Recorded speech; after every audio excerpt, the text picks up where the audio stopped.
dalam hal ini kita bisa bilang bahwa ketika buruh produktif dan sejahtera, maka pertumbuhan ekonomi 5% itu ya bukan sesuatu yang tidak mungkin, Maria. Pak Usle melihat seberapa besar peran buruh dalam menopang ekonomi Indonesia saat ini, Pak? Ya, baik Maria. Sebelum kita berbicara seberapa besar peran buruh, kita harus ke basic dulu, dasar dulu. Supaya kita berangkat dari pemahaman yang sama, yaitu buruh. Buruh itu apa sih? Definisi dari buruh. Jadi definisi buruh baik berdasarkan undang-undang maupun di dalam Kamus Besar Bahasa Indonesia, buruh itu adalah setiap orang atau orang yang bekerja untuk orang lain dan mendapatkan upah. Nah, artinya kan di sini ada dua variabel. Satu, orang yang bekerja, dan yang kedua mendapatkan upah. Nah,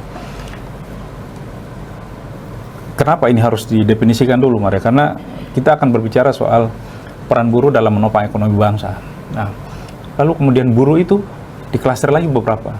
Kalau versi pemerintah seperti tergambar dalam data Badan Pusat Statistik atau Biro Pusat Statistik BPS, itu yang diakui sebagai buruh hanya 54,06 juta.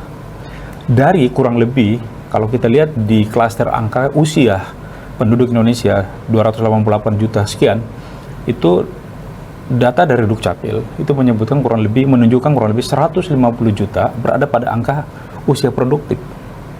Usia produktif berarti ya itulah yang menjadi buruh. Ya. Itu artinya usia di atas 19 tahun sampai 60 tahun. Nah, itu ini usianya, Maria.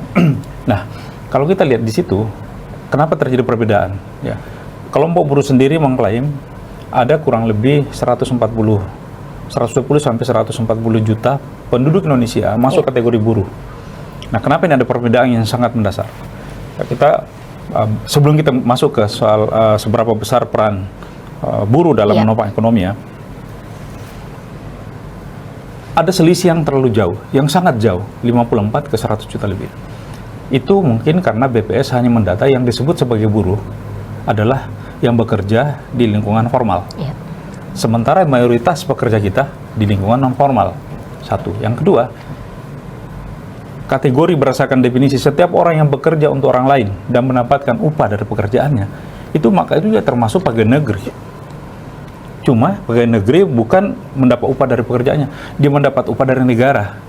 Ya, jadi bukan orang per orang. Kalau buruh kan tentu kalau misalnya kayak kita di perusahaan media, berarti kan dari komisaris. Komisarisnya kan orang per orang.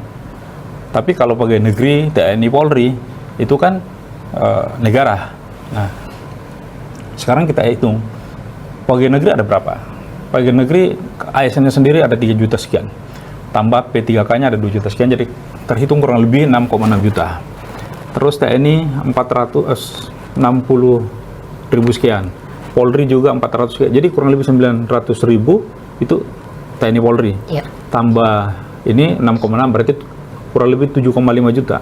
Tapi masih jauh selisihnya. Nah, di selisih itulah kira-kira itulah buruh yang bekerja di sektor informal yang tidak terdata secara reguler.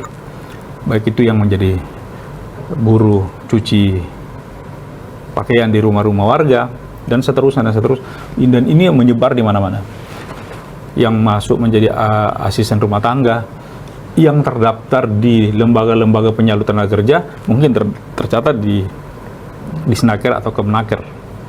Tapi yang tidak terdaftar itu ya pasti banyak. Nah, ini banyak. Nah, sekarang dengan melihat konstruksi sedemikian rupa soal buruh di Indonesia, maka ayo kita kembali. Seberapa besar peran buruh? Nah, kalau dari 258 juta penduduk lebih Indonesia, itu ada 150 juta berada pada posisi buruh, termasuk kita ini, maka pasti bisa dikatakan perannya sangat besar. Ya. Kenapa? Karena ternyata struktur ekonomi kita juga itu 50% ditopang oleh konsumsi rumah tangga. Nah, para buruh ini, mereka lah yang menyumbang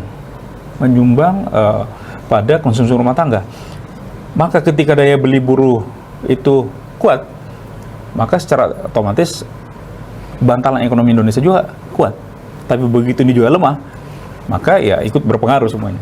Jadi dalam hal ini kita bisa bilang bahwa ketika buruh produktif dan sejahtera, maka pertumbuhan ekonomi 5% itu ya bukan sesuatu yang tidak mungkin, Maria. Tapi ketika misalnya nasib buruh masih begini-begini saja, ya rasanya jauh panggang dari api kita mengejar 5% itu.